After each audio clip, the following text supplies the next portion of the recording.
soo dhawaada waa 24 June sanadka 2025 waxaa la ogaaday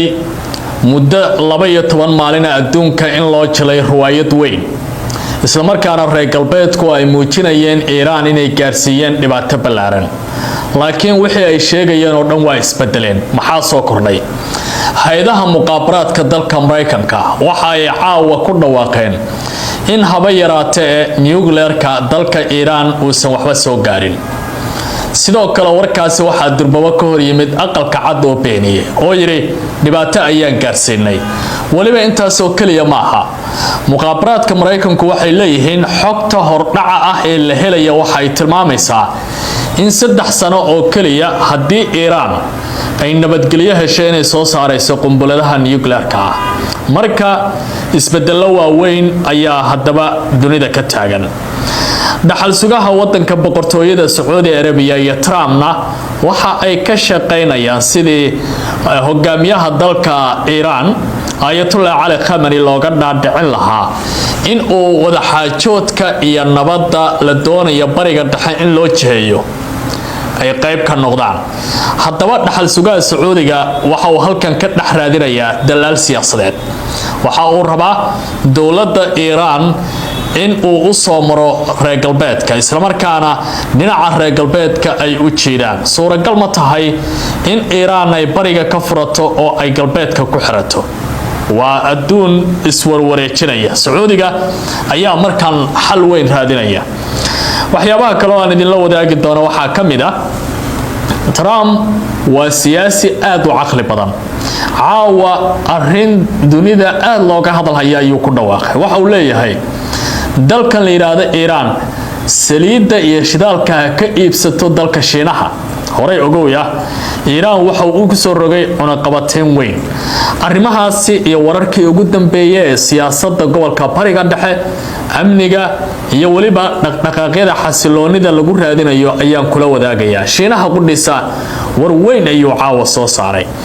Cabdicasiis Barrow ayaan ahay arrimahaas ayaan dul mari doonaa saaxiibayaal soo dhawaada ayaan idin leeyahay dhamaantiinba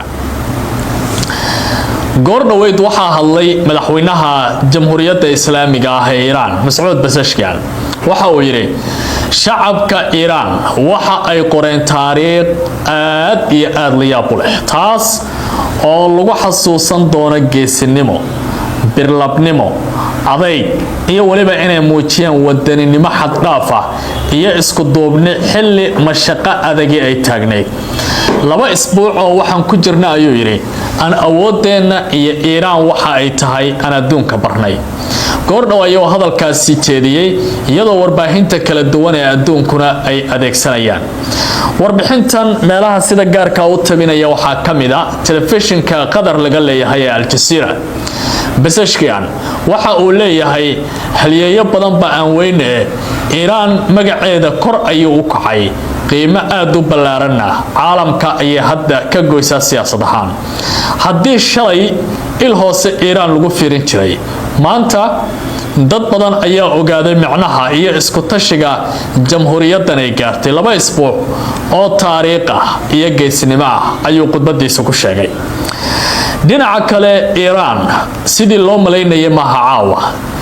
hay'adaha muqaabaraadka dalka Mareykanka waayadii ugu dambeysay xog ururin ayay wadeen maxay soo saareen waxay leeyihiin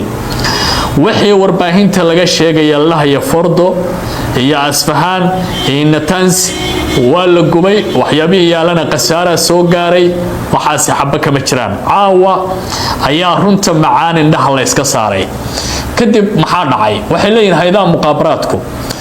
waliba xogaha hordhaca ee la helaya waxay tilmaamayaan in dawladda Iran hadii muddo 3 sano ah ay hesho ay suuragal noqon karaan baa la leeyahay in ay sameyn karaan qumbuladaha nuclearka ah markaas waa cad yahay marka hadii ay Israel oran lahayd waxaan sameynay guulo waaweyn iyo dagaalo aan qaadnay iyo warshado aan beegsanay iyo Fordo iyo Natanz iyo Asfahan iyo macaahidda cilmi baarista nuclearka iyo qubaradii ayaan wax gaarsiinay hadeeba oranayeen hadda muqaabaraadka Mareykanku waxa uu leeyahay waa sheeko dadka lagu seexinayo sida daraadeed waxa muuqanaya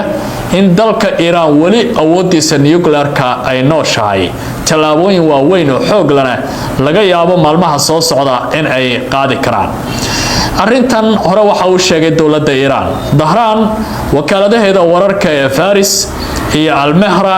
iyo Noor News intaba warar bay qorayeen maalmihii ugu dambeeyay waxay lahaayeen maadaama Fordo la weeraray 19 bisha intaan weerar ka dhicin koor ayaa la baxiyay waxa halkaas ku jiray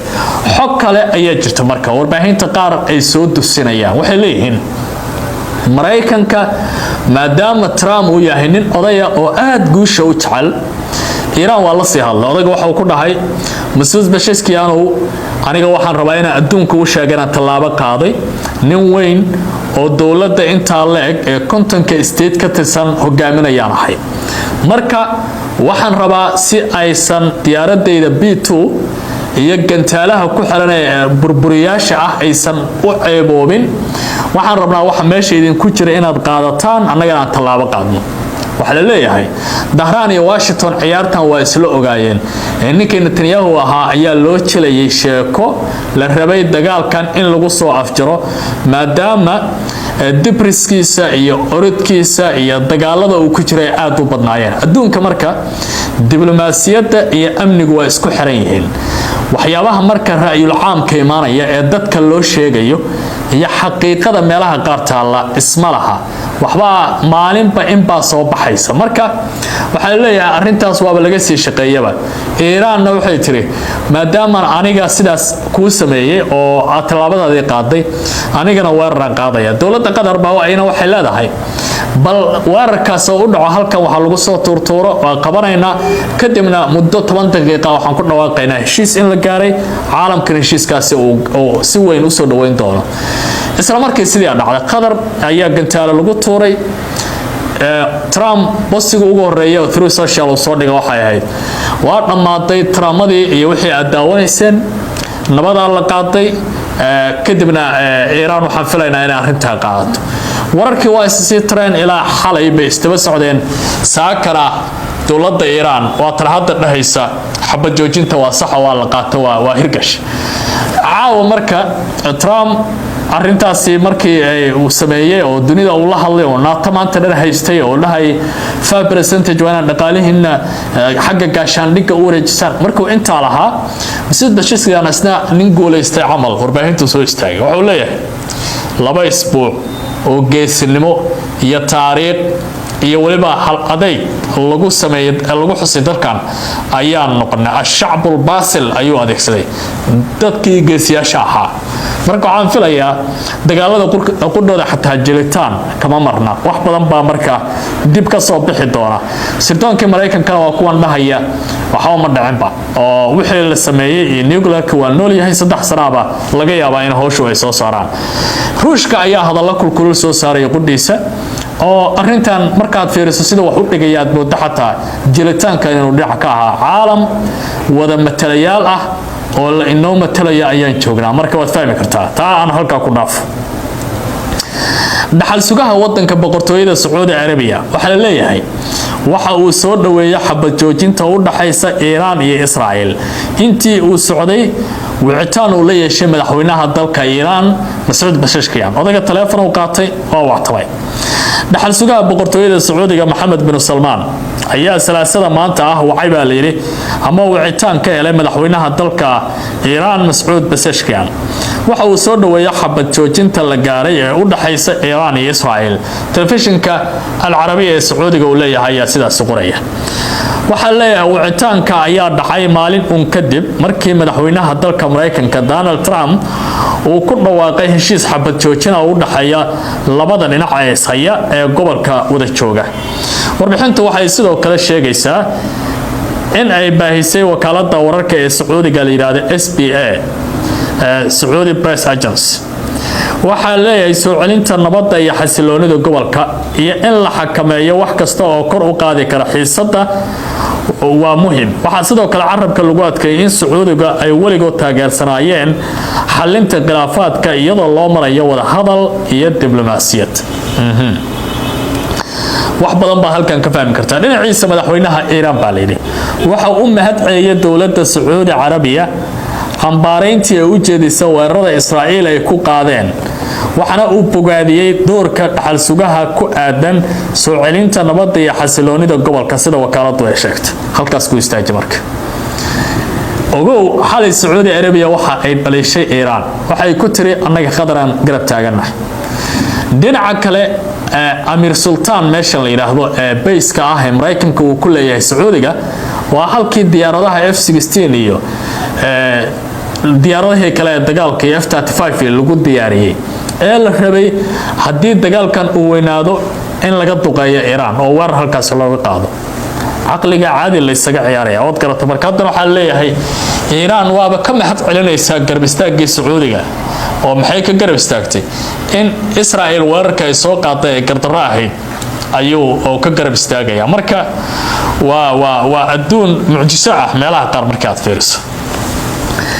wali sheekada la yaab kale arrimaha dagaalka soo baxayaan rabaa inaan ku sii sheego ninkii Trump ahaa waxa uu leeyahay dawladda Iran shidaalkeeda waa ka iibsan kartaa Iran ku darso oo dalkan la yiraahdo Shiinaha waa dalka ugu badan 90% saliidda ka iibsada ama shidaalka ka iibsada dalka Iran halkii maalin 1.3 milyan oo foosto oo shidaal ah ayuu ka iibsadaa marka waxa uu leeyahay waxba yeeynaan cunaqabatayntii hore lagu mashquulin adduunka waa isbedelaya talaabo la qaadaya xaaladda hore u soconaysa Iran ee shidaalkeena iibsada Shiinaha shidaalka ka iibsa Iran nabad baa laga shaqeynaya marka isaga waxa uu leeyahay wixii hadda ka dambeeyaba halkan aan ka gudbo